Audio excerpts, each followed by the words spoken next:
Speaking of favorite lines, what's the favorite line you've ever said on screen? I mean, most of my favorite lines are really bad. I had one with Maya Green that was kind of funny. Oh God, I shouldn't even say things, but I mean, it was funny because like I'm like all drugged. I don't know if this is that funny now, but It had to be we their could. moment.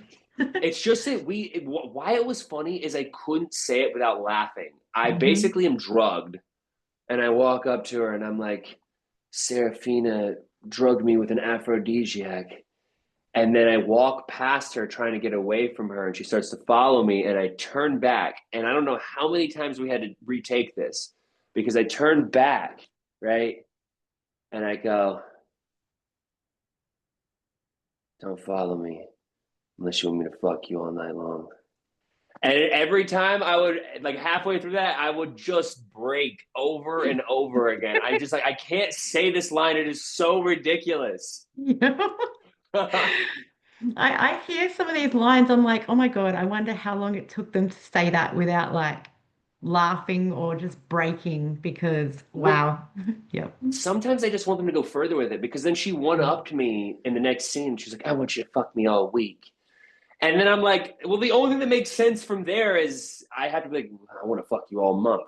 And then it's Mm. just like, we could just keep going. Yeah. I want to Turns fuck into you a all year and an year, eternity and a lifetime. I want to fuck you in heaven. oh God. uh, no, I also had Oh this line God. with my good buddy, Havon. You should have him on, actually. He's Yeah. one of the few. He's like a good buddy of my writing partners. He's like one of two black guys I've ever worked with in vertical space. Yeah. But he played my assistant, and my line to him, he was like, Trisha's being nice. He was like, sir, that girl that you're in love with, I think we found her. And I just go, shut up. And then our behind the scenes joke is every time he started talking, I would be like, shut up. Because and he broke on the first time we said it. Yeah. But no, I there's always like an inside joke that develops on set when these lines are so hilarious. Yeah. Well, one of my questions was going to be, what's the funniest moment you've ever had on set? Oh fuck. I burped in I took a chug of LaCroix, and then I had a kissing scene with Gabrielle, who I did um Serve Me Ball Girl Eris with, and Pregnant by the Wrong Twin. And I remember it was completely out of my power. We kissed and the burp came up at the same time. And she literally, we're in mid kiss and she just goes, she goes,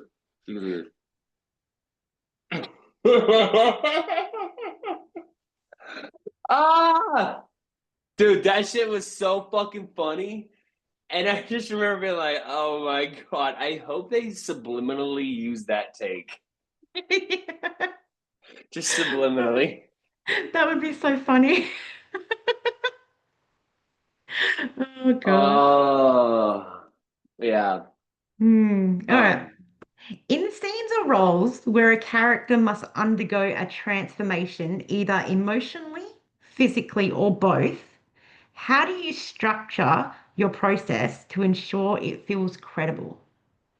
Sorry, that was a bit wordy. how they arc, Yeah, like how do you, basically. yeah, make them feel credible about it? Yeah. Well, for I guess probably the most important thing is read the screenplay.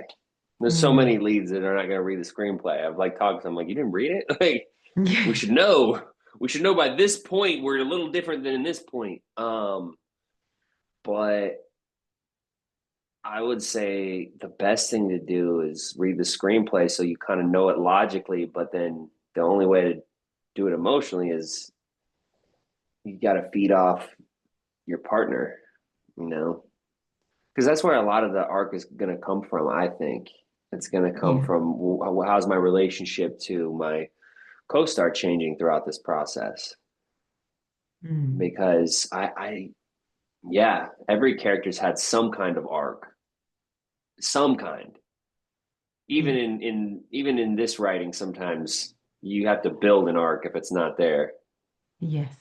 Yeah. My least favorite character to play are when I have individuals that do not allow me. If he's only stoic and stern, I'm not a fan of him. Um, if he's stoic and stern and can have moments of lightness and levity and charm, then I still like him. Yeah, definitely. Where do you feel most confident? Um, like in my life or in verticals. In verticals, in verticals. Um, uh, I like it when they kind of let me be me. I like to goof off a lot, and I really enjoyed Serve Me Ball Girl Eris. Although I really did, I enjoy the stunt scenes. I feel really comfortable in the stunt scenes. Yeah, I Yeah. feel really cozy in those. Okay, I love those. that's good. They're physical and they're like challenging. Exactly. Everyone brings a different challenge. Yeah. Yeah, I love a good stunt scene. Okay. All right. If you could go back and play one of your characters for 24 hours or be one of your characters for 24 hours just for fun, who would it be? Oh, I gotta go with whoever's the richest. And so if I'm gonna be rich for 24 hours and kind of like I had two characters that were damn near Bruce Wayne. I mean, they Hmm. just kicked ass the whole movie. I would have to say we're a secret. We kicked the most ass in that one. And we were so rich. The Yeah. world was your oyster. The world was my I literally felt like Bruce Wayne the whole time we were filming. Yep. Can't go wrong with Yeah. that. Mm-mm. No. All right. What are some challenges that you face on set that others outside the field might not recognize? That I face outside of set. No, that you face on set that people outside the field won't recognize. Um Probably like body dysmorphia and just being like, oh my, do I look good? That Mm, kind of stuff probably. And um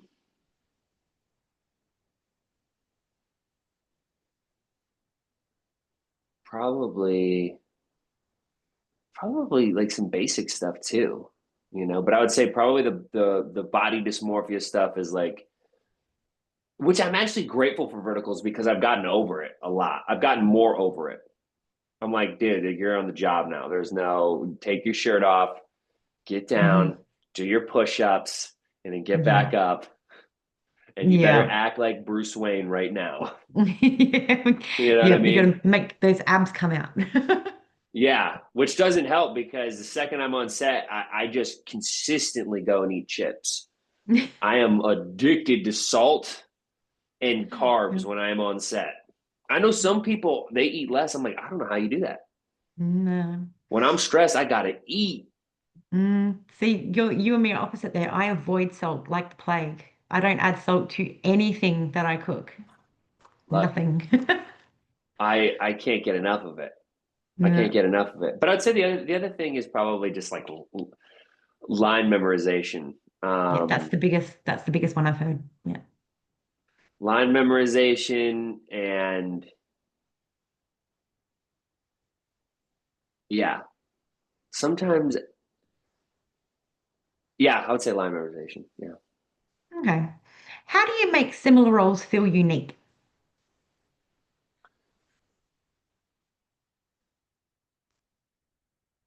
I mean, I don't the truth is I don't really have a too much of a choice. Like if it's the same role, I'm gonna bring what I bring, but the director is gonna tell me what they want. Yeah. Yeah. And so at the end of the day, that's the order. But I would say I always like to play the character that I that makes the most sense to me and that I like. Mhm. Um, but sometimes that is going to be a similar guy between projects because sometimes the Yeah. writing is super similar, you know? Yes. You may get one Um, word different sometimes. I've seen that. yeah, I'm like, I literally said the same paragraph 2 weeks ago on another project. Like, Yeah. um, but yeah, I don't always get that opportunity to make things uh, unique. Mm. Okay. I have two more questions for you. What do you think makes a performance unforgettable?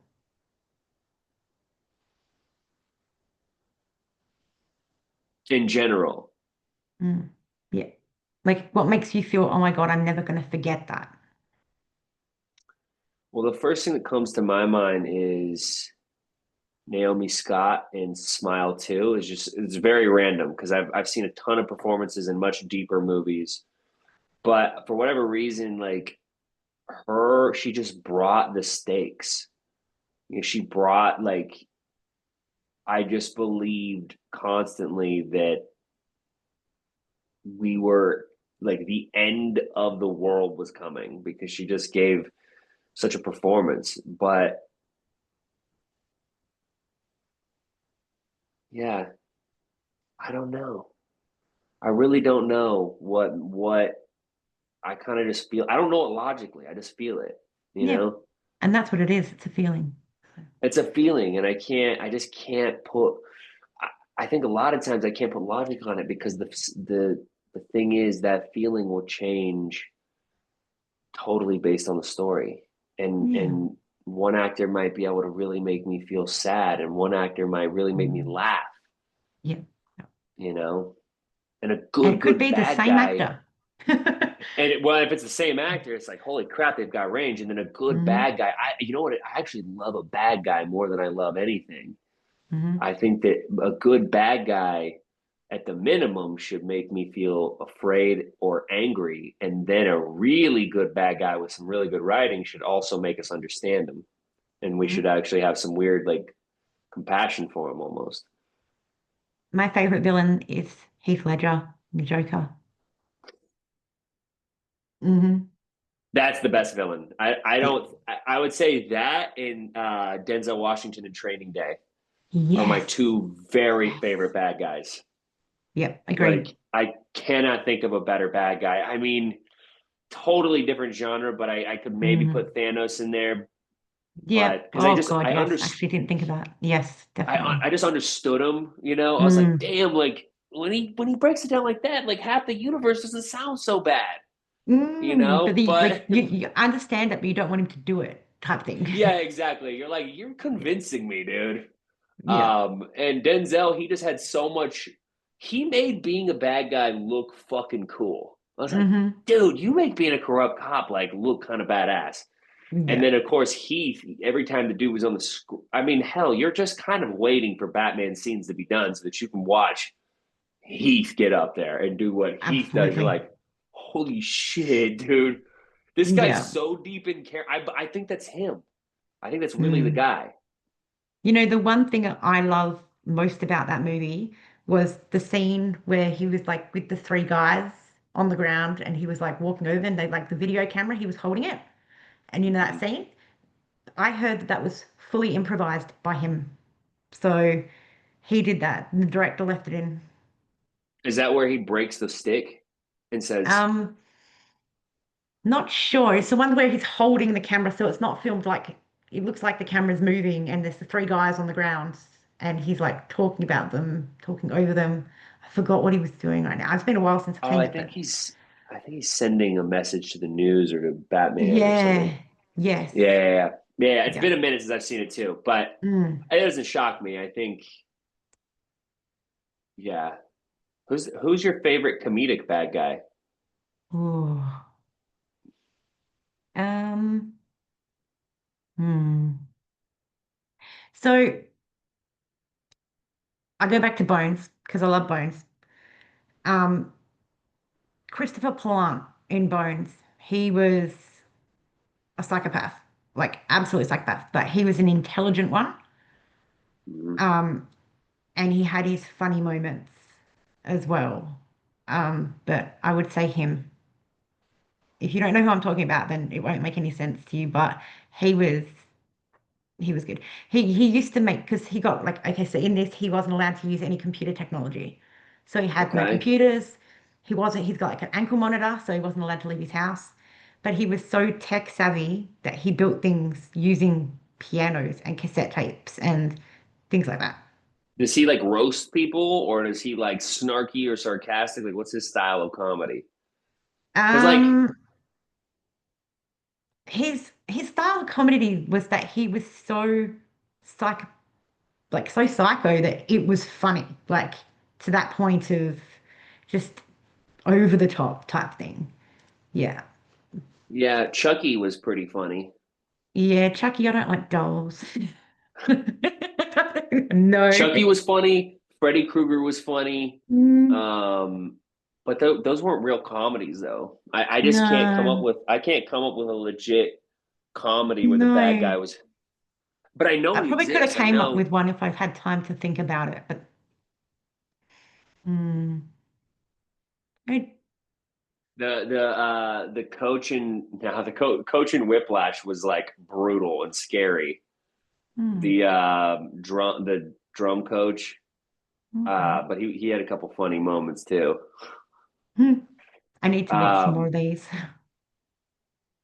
yeah, I don't know.